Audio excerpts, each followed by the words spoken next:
So, hi guys! Nandito nga pala tayo ngayon sa Bradrona o kilala bilang Cardrona Bra Pens na matatagpuan sa New Zealand. Ito ay malapit sa Cardrona Valley na kung saan sinasabi na nag-start ito noong 1998 to 1999 kung saan yung mga passers-by na turista ay nag-iiwan ng kanilang mga bra sa rural pens na ito. Ayon sa nabasa ko, noon daw ay konti lamang ng numbers nito. Pero habang tumatagal ay naging hundreds at hanggang ngayon guys ay nakita nyo naman kung gaano nakarami ang mga bra na nakasabit dito sa pens na to.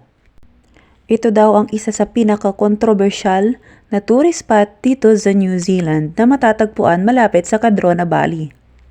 Ang sabi dito sa nakapaskil guys, ito daw yung way nila ng pag-support sa mga breast cancer patient. So nung nakita ko nga to guys, yung lugar na to, na-amaze din ako kung gaano karaming bra ang nakahang dito. As in, sobrang dami niya guys.